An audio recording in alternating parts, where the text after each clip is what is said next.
be here. So good evening, everyone. I'm Matt Tappan, the principal at Council Rock Primary School. So glad to see so many faces and names. We are glad to have you. I'm joined by many wonderful colleagues. First off, our wonderful assistant principal, Shirley Flores, is here. Good evening, everyone. So excited to be here with you. And then we're joined from the district by Betsy Paddock. Betsy is one of the assistant principals at the middle school, but she also oversees mental health. So she is going to do a little bit of an introduction. And then our amazing counselors, Kimberly Ball and Katura Reedhead, are going to take the lead on the presentation. So I don't know if our PTSA co-chairs wanted to jump in and say anything, Monica, or Emmy Lou, not to put you on the spot, but just wanted to offer that. No, we didn't really have anything to add. We just wanted to thank you all for doing this for us today. I think it's definitely needed right now. I have a kid crying because he's worried about being behind at school. So we are very appreciative of you guys taking the time to do this today. Absolutely, absolutely. All right, so without further ado, I'm going to pass it over to Betsy Paddock, who is going to give just a brief overview district-wide of some of the initiatives and things that have been going on with mental health. And then we'll get started kind of focusing on Council Rock and our level. So Betsy, welcome. Hi, thank you. And first of all, thank you for having me. I'm an assistant principal over at the middle school as well as overseeing mental health. And so I get to work with all the mental health teams in all the buildings. And I will say first off that your children are in wonderful, wonderful hands working with the mental health staff at Council Rock. They're just outstanding people and they're very dedicated to their work. You know, we want to make sure in Brighton that we're supporting the whole child and that we're creating environments that are conducive to learning and foster overall health and wellness, both emotionally and physically. And we know that, you know, one of the ways to do that is by having a great staff and to continue adding to that staff. So we have added a few mental health positions here in the district, and we're very excited about it. One of the things I'm happy to share with you is that just recently we have, we just solidified our social worker for the PATH program at the middle school. We have added a counselor at Frez Elementary School, and Dana Peterson, most recently at Council Rock Primary School, is now full-time, which is very, very exciting. So she's a wonderful asset. She's been there for most of the semester, and she's going to do a great job with your kids. We're also adding a district psychologist that will be K-8. And that process is ongoing in terms of, and I see a yay, Dana, that's awesome. In that process right now, they're in the interview stages, and Deanna Spagnola, our Director of Student Services, is leading up that charge. So in terms of mental health and wellness, and I'm not going to take away certainly from Kim and Katura's presentation, we've been doing a lot in the district around restorative practices. We trained our teachers during induction. We've reestablished our building level restorative practices teams. Many of our mental health staff, if not all, have been trained by partners in restorative initiatives. And at Council Rock, at Frez, they're using circles on a daily basis to build connections. They're using circles to deliver lessons through for Second Step and Learning for Justice. I know that Matt's been using circles in faculty meetings, and we've also been sharing guidance from the district level on guidelines around how to have, conversation starters, sample circle plans, and just circle guidelines so that our staff is familiar with the language.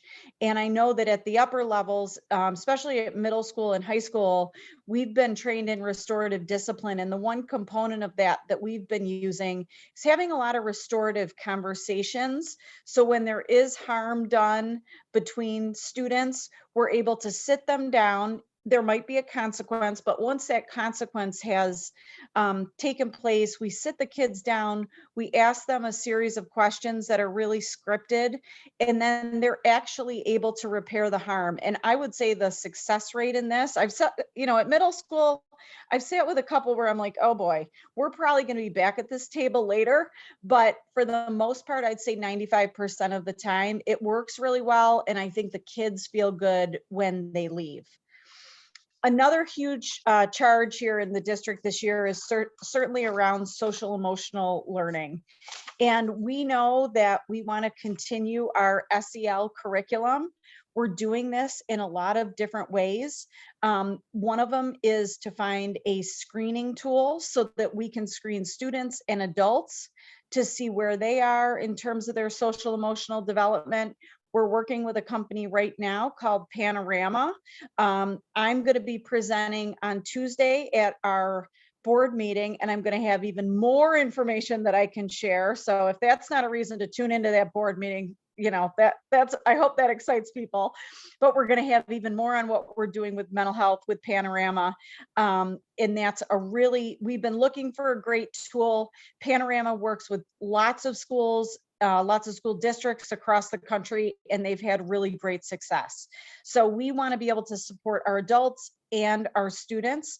We want them to feel good about themselves. We want them to make sure that they are seeing themselves as part of a greater community, and that they're able to make contributions to that community. And it's also really supportive in our diversity and equity and inclusion work.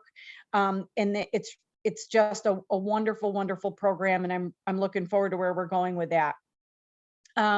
We did some administrative professional development on SEL. So when I say that, all of our administrators have been trained. And then we're also going to be doing lessons through the Bavona Child Advocacy Center.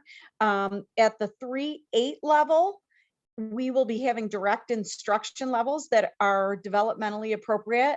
And at the K2 level, Council Rock will continue to do the lessons that they have done for years around safe touches and things like that. But they've also done a train the trainer program. So they will be embedding in those lessons bits and pieces on Aaron's Law, so that the message is consistent K-8, and then at the high school level, they're also working with the Bavona Child Advocacy Center, but in a different capacity.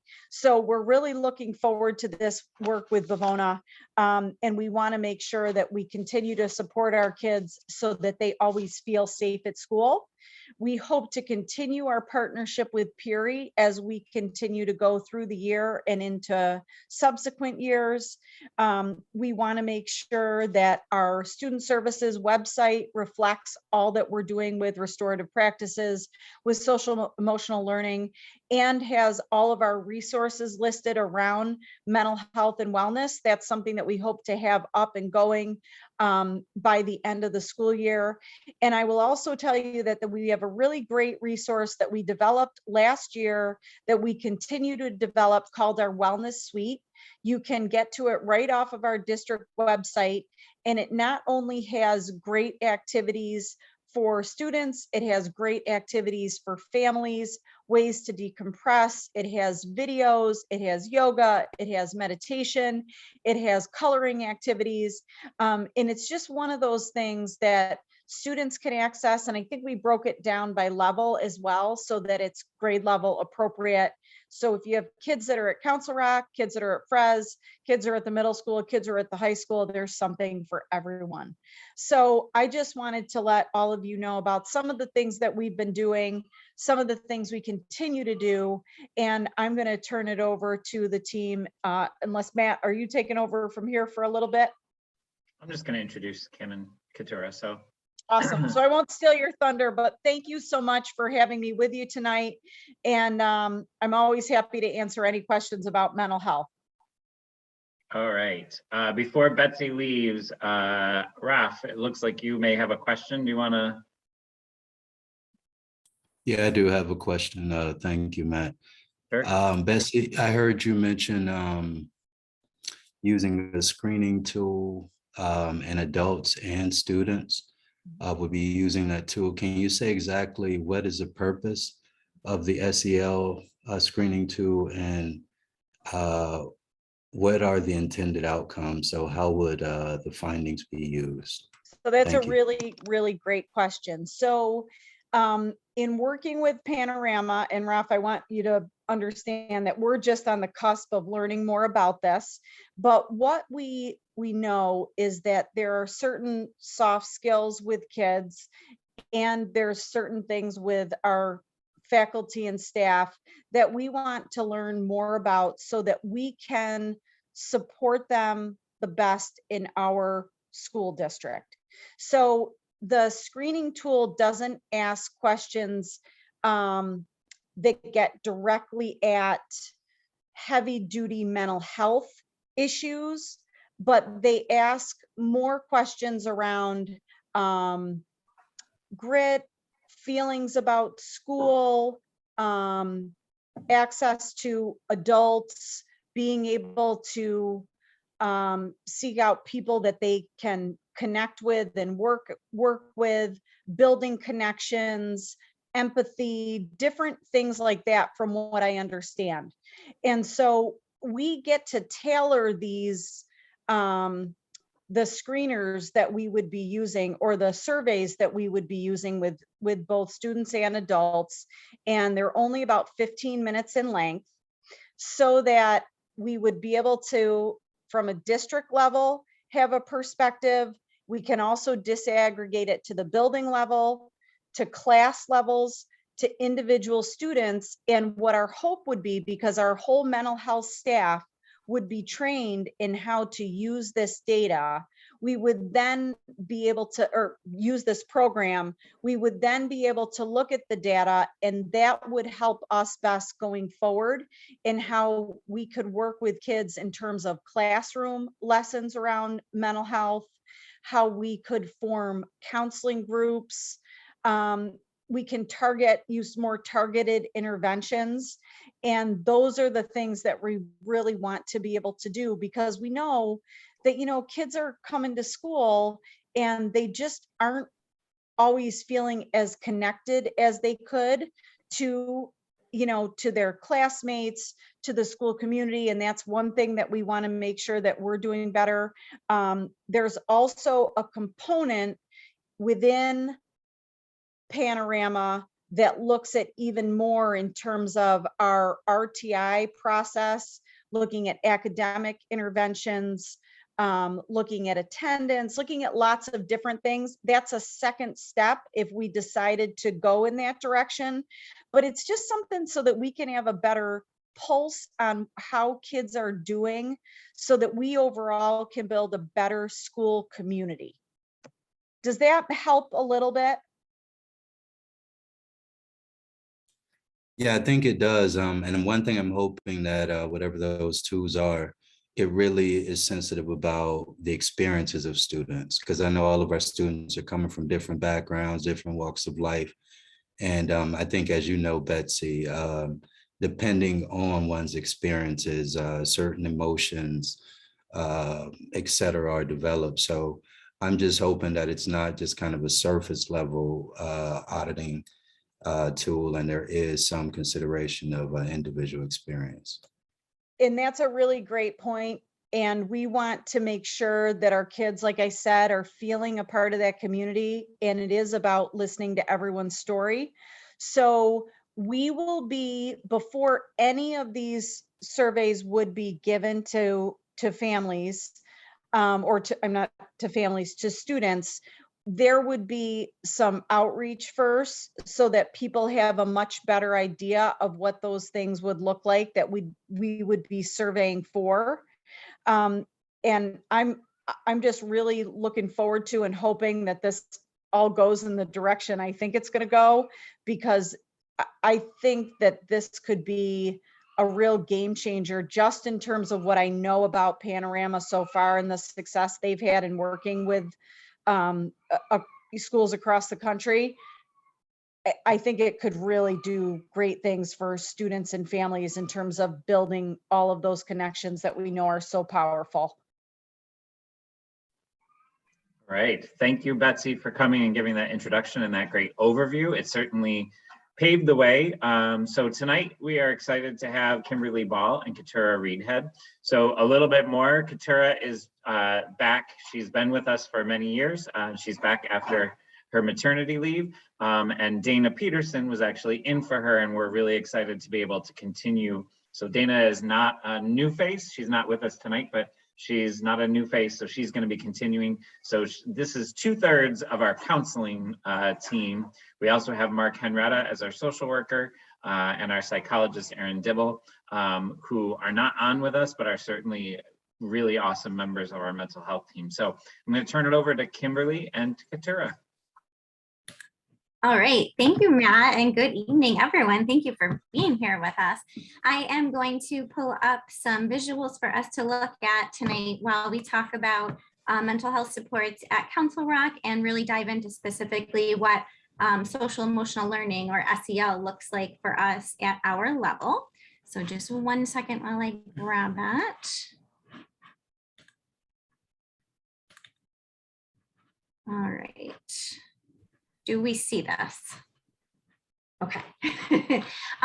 We did want to also note that if anything sparks a thought or a question while we are discussing these pieces that are in place in school, if you can put that in the chat, that way Matt can take a look at that and then save those for the end if we don't get anything addressed, or if there are some themes in the questions that we can look at a little bit more in depth towards the end of our meeting tonight, we'll go ahead and do that. So anything that comes up, go ahead and pop that in the chat for Matt. So I am gonna start us off here. We can still see it, right? Okay. All right. So specifically, one of the pieces we wanted to talk about is something that we've really kind of dove into the past couple of years at Council Rock, which is SEL, social emotional learning. So in broad terms, SEL is a wide range of skills, attitudes, and behaviors that can impact a student's success in school and in life in general. Committee for Children is the developers of a specific program that we use called Second Step. Many of you might be familiar with it from watching some of the lessons last year or getting any communication about it this year. So their definition is that SEL is the process of developing the self-awareness, self-control, and interpersonal skills that are vital for schoolwork and life success. So often when you read about or look into SEL, you'll see that there's kind of encompassed certain branches or aspects of it. And those include self-awareness, self-management, social awareness, so empathy, which is a big unit for us at Council Rock, interpersonal skills and decision-making skills, and kind of lumped in with that is problem solving, which is something that we really go hard at after this last unit that we're in right now. So, why the focus on SEL? Research really is showing that people with strong social emotional skills are better able to cope with everyday challenges and benefit academically, professionally, and socially in the long run. All right. So where does this fit? So specifically, where does social emotional learning fit when you think about your child's school experience while they're with us during the day? So social emotional learning and these lessons that we'll talk about specifically today is a preventative measure that's delivered to all students. So we are in the classrooms right now. Dana and I are in first and second grade classrooms, and we go in once per cycle. It's scheduled consistently, just like a special area class is, and deliver these lessons. And pretty soon, Keturah is going to be starting with our kindergarten groups with their first unit. So it's in the classroom once per cycle, but it's really important to know that especially at the primary level, this is something that's infused in everyday learning. If you think about our kindergarten classroom, so much of the day is the teacher helping solve problems, helping students get along, helping learn those social skills, those emotion management pieces. It's not just something that's there for 30 minutes every 6 days. It's something that the teachers are also working with their students on very regularly. And the second step lessons that we utilize give us a common language to be able to do that, and a real time that we're able to really focus on it. So the lessons are a proactive measure of support, and they help us meet our New York State SEL benchmarks that were put into place in 2018. So this is one of those kind of tier 1 supports, like I mentioned. And I also just wanted to talk about other supports that we have in place that go along with our second step lessons, but also are just pieces that our counseling department deliver all year long. And I just want to say, first and foremost, we're here for you. We're here for your children. We're here for you as parents and as families. If anything ever comes up and you even consider calling, please do. We can provide referrals. We can talk through concerns or situations, even if it's just one time where something comes up at home and that you're concerned about or that you don't know how to address with your child. Please call. We're here for you in that regard, and we're there for your students during the school day too. We offer a variety of services and different levels of services. We have our primary project program, which is a preventative play-based program for our students K through 2. We provide individual counseling for students K through 2 as well. That can be ongoing, and it can also be more time restrained, like a 6 to 10 week counseling based on something that comes up. Crisis management is something we do on a daily basis too. If something is going on at home, or for students having a real acute problem with something going on at school, we can jump in and support with that. And then also group counseling. Our groups tend to focus on family changes, anxiety, social skills, and friendship. And we run those usually from late fall, early winter through spring, sometimes towards the end of the year too. And if your child is ever recommended for a group or for individual counseling, there will always be communication from your child's teacher. So to dive a little bit further into our SEL and those lessons that I mentioned, the program that we utilize is called Second Step. And as I said, it's developed by Committee for Children. Some of you might recognize Puppy and Snail. If you were lucky enough to, oh, what happened? I went back. If you were lucky enough. I just want to jump in and say, you know, why did we not think to bring Puppy and Snail? I'm sure everybody for us. Maybe that's why people are here. They're waiting for Puppy and Snail. No, I know you probably got enough of my puppy voice last year for those of you who were helping facilitate any of your child's home learning days. I apologize. But the kids really, it's a fun way for them to watch characters model through empathy, emotion management, problem solving. Sometimes we think, oh, they're just puppets, but the kids ask every single time I go in, did you bring Puppy with you? So as silly as it might seem to us as adults, it's really something that they latch onto and makes it so much more important and meaningful for them too. So next time we'll bring Puppy and Snail. So Second Step. There are 3 units that we pull from for the social emotional learning program, part of the Second Step curriculums that they provide.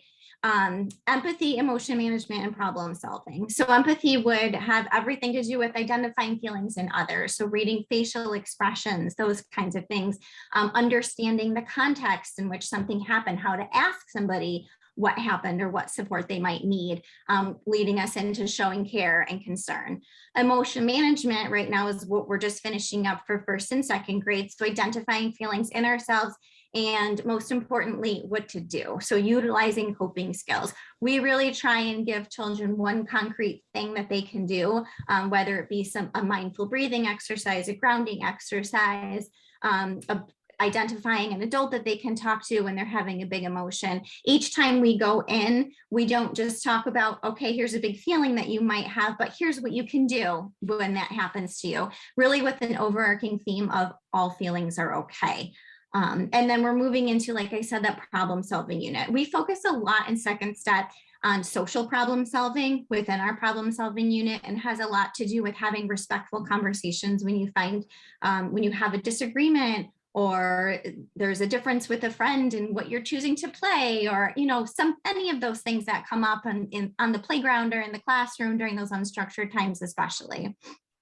Moving into the child protection unit. So Betsy talked a little bit about the Bavona coming in to deliver the lessons from the Monique Burr Foundation. And so we're actually taking a look at that K2 curriculum for this year and going to infuse some of that into the lessons that we have regularly done in the spring.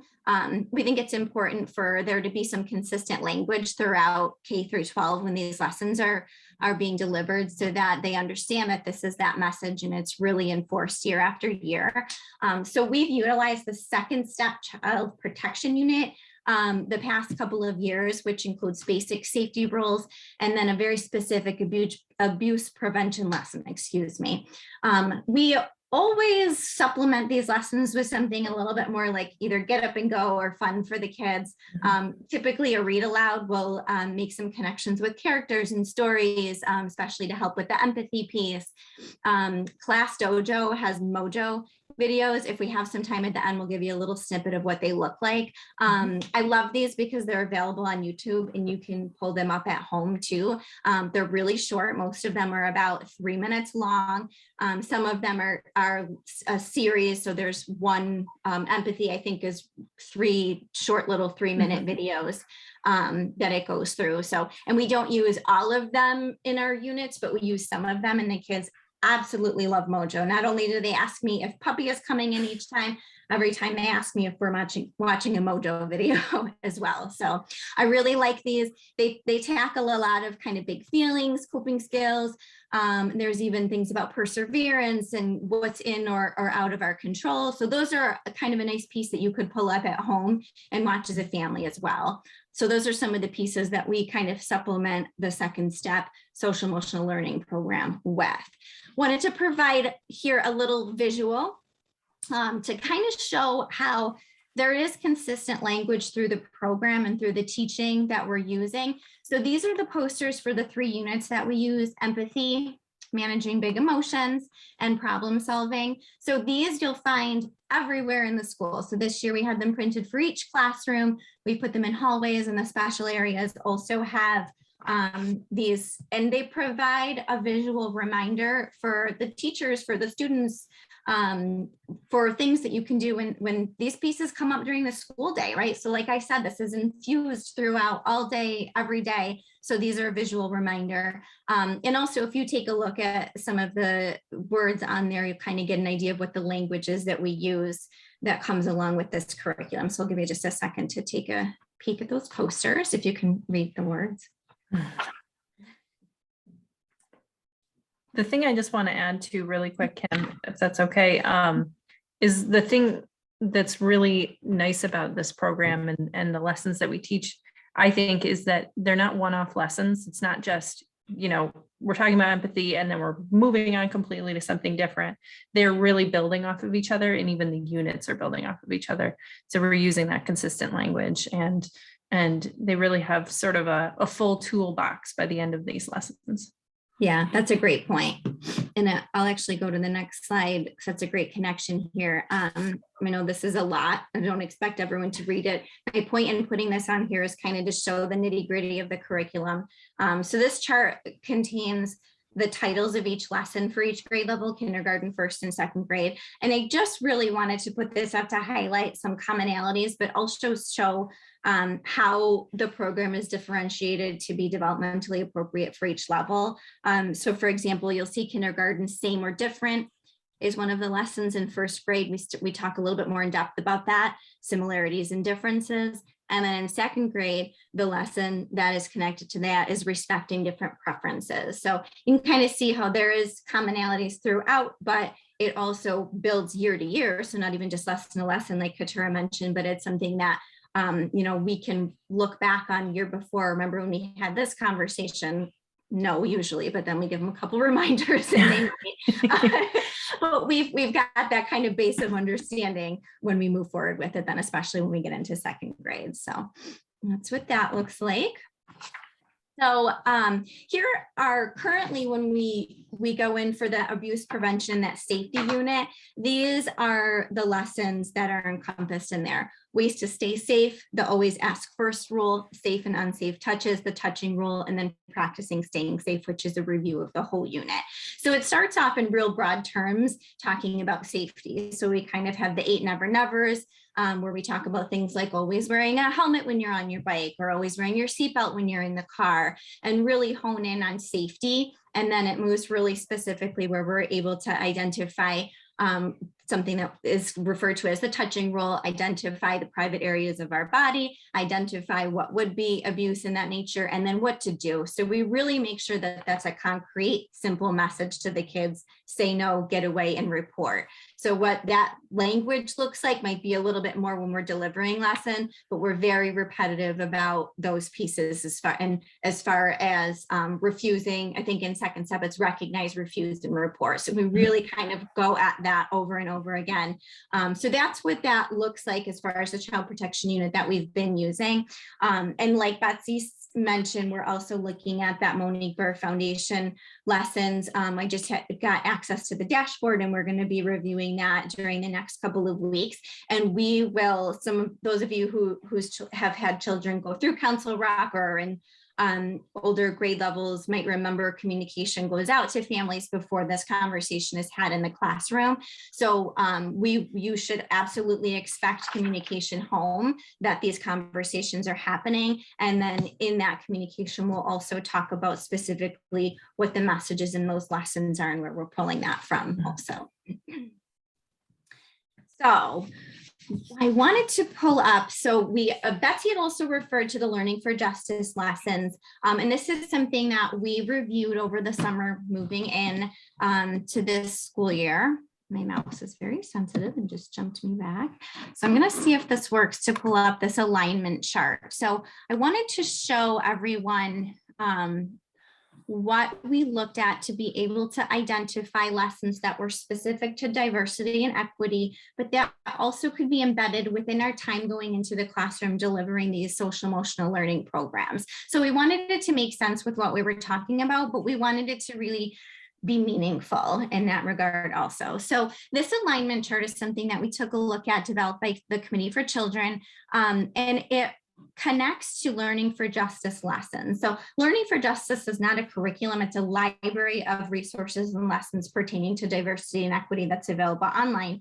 We looked at which lessons were connected from the Learning for Justice library that were connected to our second step lessons and pulled out which ones would be developmentally appropriate. So they do break them down in this chart by grade level, and you'll see a lot of them are conversations more for the older buildings, but there were some that were kindergarten, first and second that we were able to then take a look at.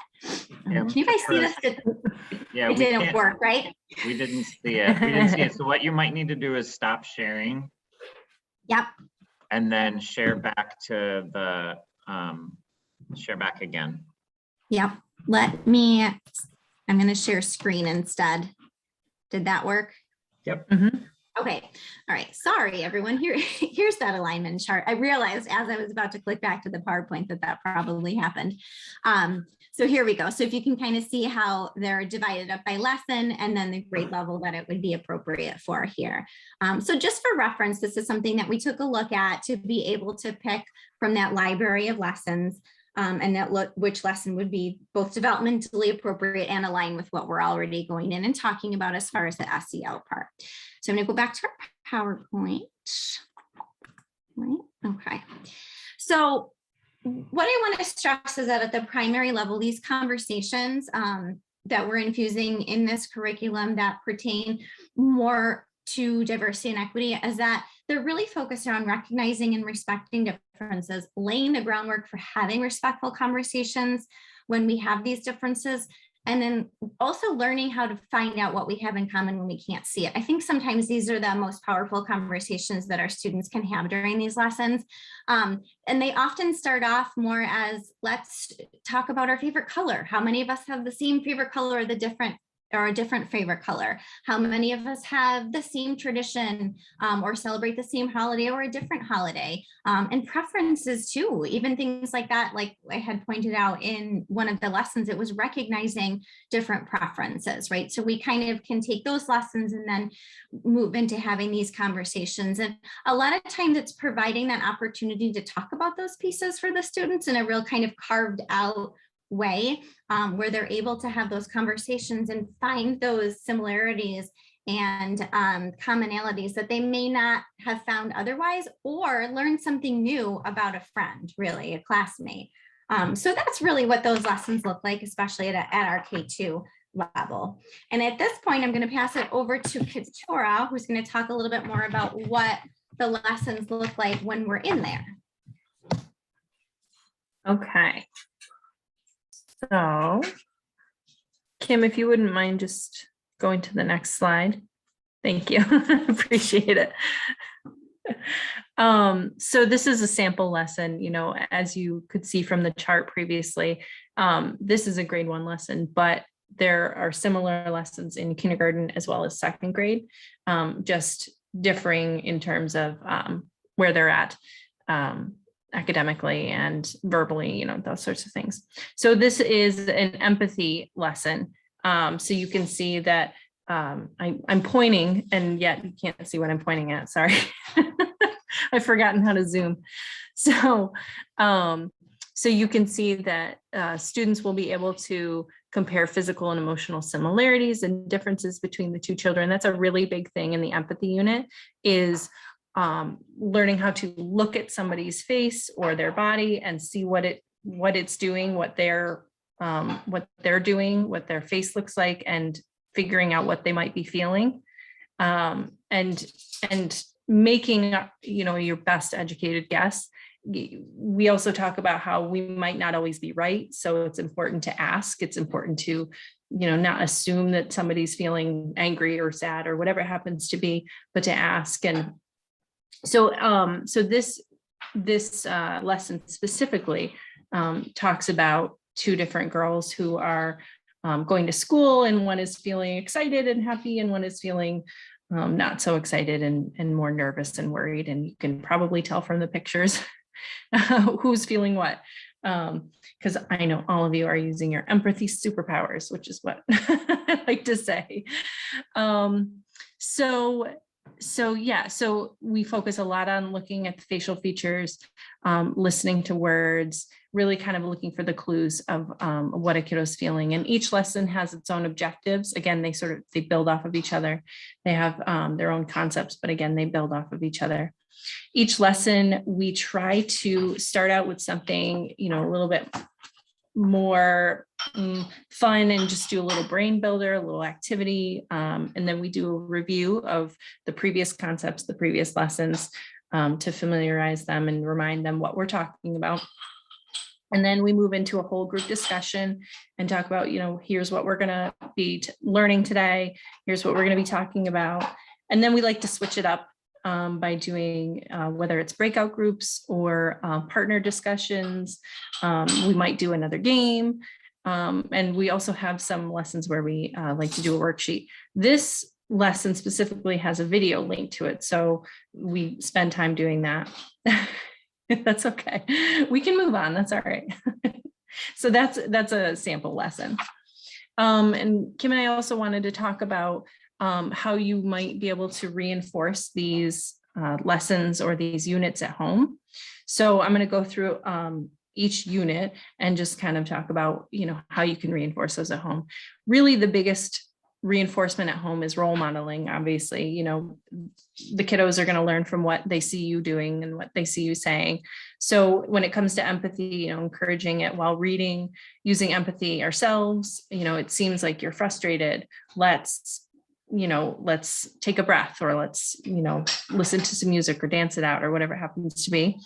When you're reading a book or when you're watching a movie, you might ask your kiddo, you know, wow, it looks like, you know, Coco's feeling really sad. Why might she be sad, right? Pulling out my Coco movie, my favorite movie. Anyways, so yeah, so really modeling that. And I'm going to interrupt you really quick, Keturah, to tell. Yeah. So I didn't say this at the beginning, but I'm also a parent of a second grader at Council Rock. So she's very familiar with our second step lessons, and she knows that I'm a second step teacher. And so I'm bringing this up to point out that role modeling can be so critical, because if I'm having a moment, more than once she said to me, Mom, why don't you use your second step skills? You're a second step teacher. So I tell you that to share with you that we're not experts in using these things, but also that they notice, right? They notice this is such an overwhelming time for us right now. So they're noticing our feelings because we're teaching them empathy. No. And they're noticing how we're responding to our feelings too. So I think that's why, this is so important. So thanks for letting me interrupt you to tell my embarrassing story. Well, actually, that kind of brings me to, if we go to the next one and talking about emotion management, obviously modeling is the most important thing, but that doesn't mean we have to be perfect. I know myself, I try to be as perfect as I can. And that sometimes means that I'm like trying to squash my own feelings and then they come bursting out because that's what feelings do. And then I have to, kind of backtrack. So we don't have to be perfect. But that's also a great opportunity for us to model what we do when we do, kind of, I like to say our volcano bursts, and we can process through that and, apologize when we need to. I got overwhelmed the other night and, used my yelling voice and had to stop. And my son asked me to take a breath. And so I did that. And then I said, all right, I'm sorry for yelling. And we talked through it. So again, kind of normalizing using those calming strategies, even when, we aren't perfect and we make mistakes and we use our yelling voices or whatever it happens to be. So, saying I felt, or when I feel that way, this is what I can do to calm down, or maybe you can help me. Can you help me calm down? And then also, normalizing the excited feelings too, right? We don't want to just focus on the uncomfortable feelings. We don't want to just focus on the comfortable feelings. We really want to model and normalize all of the feelings. And as we like to say in Second Step, there's no bad feelings. It's just what we do with our feelings that matters. And quick note, we do have the BCSD Wellness Suite, which is on the website. You probably know about it, but if not, it's right on the website. It's on the quick links, I believe. So it should be right there. And that has so many resources for different breathing exercises, different videos, different songs, all sorts of things to help utilize those strategies and to practice them, whether it's you doing it with them or them on their own. And then again, that problem solving unit, which we're moving into right now, or I should say Kim and Dana are moving into right now. So making connections while reading. Again, it's modeling, it's noticing, it's pointing things out, asking open-ended questions. What would you do if you were in that situation or if you had this problem? Encouraging brainstorming solutions. Back when Kim was showing the posters, you might have seen the problem solving steps. So we have say the problem without blame, thinking of solutions, exploring consequences, and picking the best solution. And we focus a lot on exploring the consequences and talking about how consequences aren't just bad. When we ask the kiddos, what's a consequence, they typically say, no TV for a week, or, taking something away. And we like to point out that consequences can also be good too. It's the choices that we make. It's what happens when we make a choice. And whether it's a great choice or maybe a not so great choice, it's going to lead to a certain consequence. So we focus a lot about that. So, or a lot on that. Sorry, again, I've forgotten how to speak.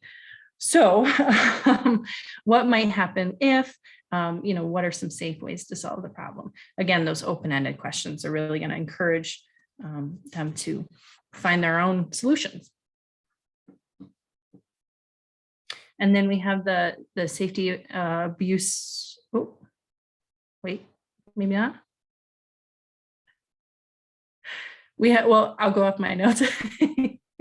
We have the safety prevention unit and the diversity and equity lessons that we put in. And again, it's asking those questions. It's having the conversations. It's modeling for kiddos, having regular conversations about safety, whether it's everyday safety or, abuse prevention safety specifically. You want to be having those conversations, whenever you can or whenever you need to. Identifying safe adults. You know, we might sometimes assume that kiddos know who their safe adults are, but talking about it, you know, really reminds them, okay, yeah, this person and that person and this person are my safe people. Communicating clear family rules. You know, when we say stop, you know, that means we stop. We stop right away. We don't keep going. We ask for privacy when we need it. We give privacy when it's asked for. If somebody breaks the touching rule, we say no, and we tell. And we stress that very much in our lessons. We tell. We talk about that all the time. So, yep, refuse, report, and what am I forgetting? Refuse, report. Recognize, refuse, report. Recognize. Sorry about that. So yeah, who would you talk to? What would you say? And then again, our family rule is. And when it comes to diversity and equity, being open to conversations, modeling respect, acceptance, inclusion, you know, we all like different things, and that is what makes the world interesting. So really focusing on that. And then, do we have time for this? We do. We thought we would give you the privilege of watching a little Mojo video. And this goes with mindfulness, and we use it in our emotion management unit to help kiddos have a visual to calm when they're feeling, you know, maybe a big feeling or just need to settle their brains a little bit. Kim, I think you might need to make sure sound is on. Oh, yeah. Remember. Believe it or not, one of my students taught me how to do this last year, and now I can't remember. So Don't I have to unshare, You might have to unshare, I think, unshare. and then Well, as you, can I do it through here? Sorry. I just know that there's a little button that you have to click. Yep, there you go. As you're sharing your screen, it says share sound as well. Thank you. Should be back up. Yep. Okay.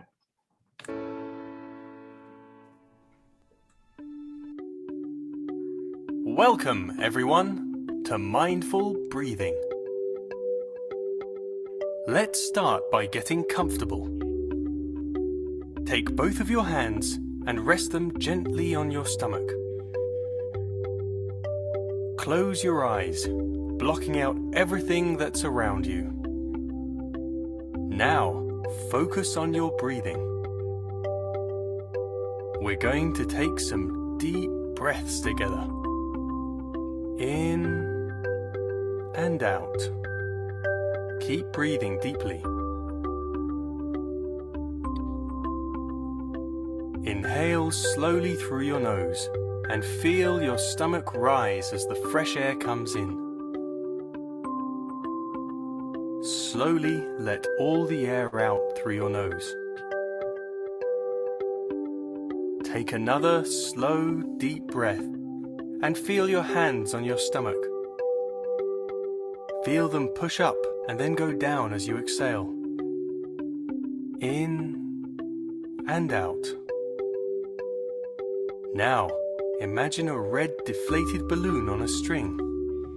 The string is tied to a cardboard box, and in the cardboard box are all your worries from the day.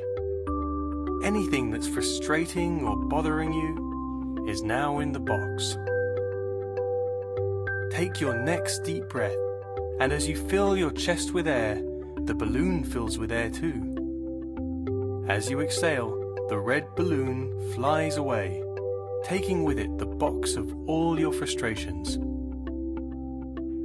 The red balloon goes up high, into the blue sky, through the white clouds. The balloon gets smaller and smaller, as does the box of all your frustrations, until it's finally out of sight.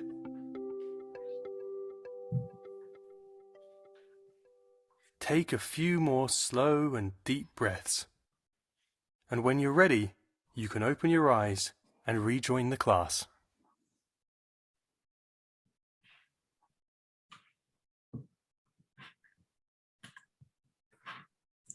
Okay, so that was an example of a mindfulness exercise. Again, another tool we add to the kiddos toolbox.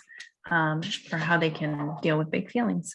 And lastly, we're going to do one more. We're going to do a grounding exercise. So this is where we use our senses to connect to the world around us. And what this does is it helps kiddos who might be, stuck on certain thoughts or are feeling upset to kind of just focus on a few things that are happening right here, right now, and help them come back to this moment so that they can process and move forward with their day. So, Kim, did we want to do this? We can just have it up as a visual for Okay. people to see. One of the pieces with this, we don't have to all do it together. I think it's pretty self-explanatory. Yep.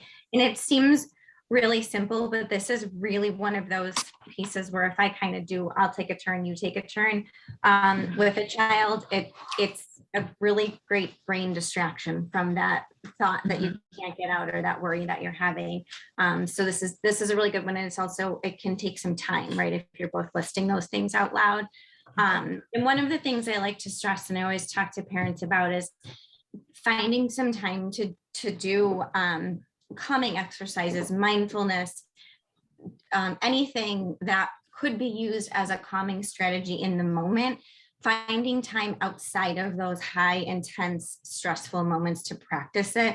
I often talk to kids about, imagine you're on a soccer team, right? We show up at our practice weekly and we go through drills and we practice with our team. Would we just show up at our soccer game having never practiced with our team before and expect to do pretty well together? Not typically, right? Because that's a high stress situation. So in order for a strategy to work, we kind of have to ingrain it and have it be something that they're buying into. Again, I can, until I'm blue in the face, suggest to my daughter that she takes a deep breath, and until she's blue in the face, will be adamant to me that it's not going to work, because we haven't taken the time to really ingrain that and practice it, or find something else that works for her too. So, as much as you can carve out, on the ride to school in the morning or 5 minutes before bedtime. It's not a one size fits all, right? These strategies for managing big emotions are not something that you pick one thing that's going to work for everyone in the family forever. You have to find what works for each of us, really. So that's just something I wanted to point out when it comes to that one. Well, and just to real quick reiterate on that is just, you obviously know your kiddos the best, my kiddo loves drawing, right? So I'm going to utilize that and maybe, use that drawing time to have that conversation, or maybe we could draw out the big feeling, or we could, have a special journal to draw their worries or something like that. We can kind of mold that, or you can mold that, their likes and dislikes, well, maybe not dislikes, but their likes and what they really feel good about doing, and use that in talking about or working through those moments. And again, even the calm moments as well. And so before we take a few minutes to answer any questions that might have come up or any thoughts along the way, I just want to stress again that all of us are here for you. If you're thinking that, there's just really a high level of anxiety or stress or anger that you're seeing at home, and you just want to talk through it with somebody, please give us a call at any time. We've got, if you take a look at the website, the counseling corner connected to Council Rock Primary School website, when you go under schools on the website, all of our contact information is on there and the grade levels that we cover. So Katura is kind of covering counseling for all of our grade levels right now, but providing the second step lessons to kindergarten. I've got first grade. Dana is covering second grade, and Mark, our school social worker, has mostly kindergarten, but has some first and second grade students. So just to give you an idea of coverage wise who you could reach out to, but any one of us would, be able to help you triage that. If it's, you need a referral or, something came up in the classroom, we're here for you. All right. So first of all, thanks to Katura and Kim for that awesome presentation. Every time I hear it, I learn something new for myself and for my own children. So really not a ton of questions. Some gratitude to you and the department for all the support that you're providing to kids, especially being back full time. Some very grateful parents for having their kids in full time and for all we're doing to keep them. So we appreciate that. One question that came up that's someone's just wondering is they're hearing a lot in the media about kids' mental health and how it's causing a lot of issues. Do you and your team see any differences this year after so much going on the past 22 months with COVID? Yeah, absolutely. I think we've talked about this in the past year with the return to school and even just the shutdown in the beginning. The anxiety levels are really high with our young ones right now, and it's important to know that presents in a lot of different ways too. It might not be pervasive worries that they're bringing up to you over and over again. It might present as more irritability. It might present as having those big emotions a little bit more regularly than they did in the past, getting upset or losing interest in things that they haven't. So absolutely. I mean, the short answer to that is yes, we have. And I think that's given us, we've got pretty full schedules. A lot of times we also see it at school, but a lot of times we don't. I think our kids some of them are pretty good at holding that together. And then that after school restraint collapse happens and the parents see the biggest of it. So I think, yeah, definitely, yes. I think across the board, the anxiety levels are a little bit higher. Overall, though, our kids are pretty resilient and are really happy day to day. I must say, even though we've got pretty full schedules, they're excited to be there and doing, really well. And all of them look very happy. Yeah, I will say, just from my perspective, September and October were challenging in terms of the large groups being back together, not related necessarily to the health piece. The health piece, our kids are super compliant at Council Rock in terms of leaving their mask on and things like that. It was just about for anyone who either was remote last year or in our smaller cohort hybrid groups, coming together with a group of 22.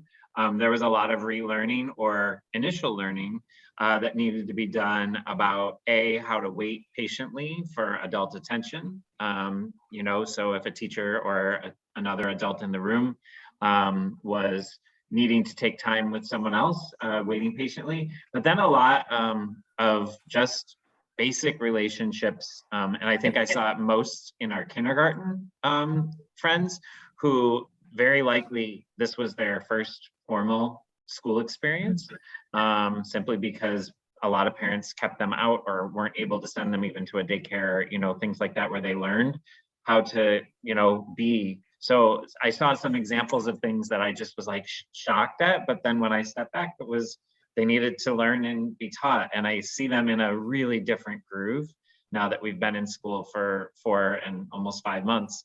Of understanding those things. They learn so quickly. They're like little sponges with everything. And when they were given some of that direction, I'm like, oh, well, no, we don't, just push our friend when we can't get what we want. They were like, oh, okay. So that's what we do for the most part. And we're still learning that, but I think it was a little bit more shocking for all of us. We all were kind of like, all right, we're ready to be here. And we were like, whoa. And I think from an administrative standpoint, Shirley and I definitely noticed there were some things we just didn't think about. The fact that 2/3 of our entire school didn't know the school at all, because we moved everyone around and we opened up a brand new school. And then 2/3 of our kids, if not more, had never been in a cafeteria before or in the lunchroom, because they just didn't have that experience. And so some of those things that I don't know what we would have done differently, but the first few weeks were rough for that, but not in a bad way. They just needed to learn. And I think the level of support that the teachers and all the adults, including the mental health staff that have offered, really, our kids are in a really good place. And then I think those who aren't are getting the support that they need. And we're really checking in with them. And I reiterate to what Kim and Katura said, we are here for you. Please don't hesitate to reach out to us, whether it's myself and Shirley for, just a question, or to the mental health team. If you have a question about something that's going on at home, something you're noticing, something that your child is bringing up at home, we are really, here to serve you and to serve your children, and have them be happy, which includes being happy at home too. So any other questions? Now would be the time.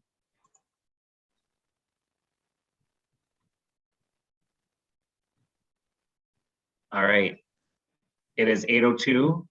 If you have little ones, mine are hopefully asleep. That's that was part of my goal on this timing, is hopefully they were put to bed successfully and I can go give them a kiss goodnight.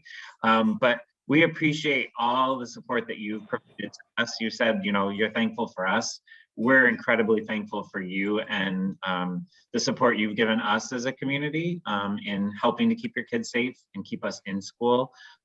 If anything comes up, you know where to reach us. But otherwise, we hope you have a great night. And I will send this out tomorrow along with the PowerPoint to all parents. So if you would like a copy of it, it will be disseminated to your emails tomorrow, okay?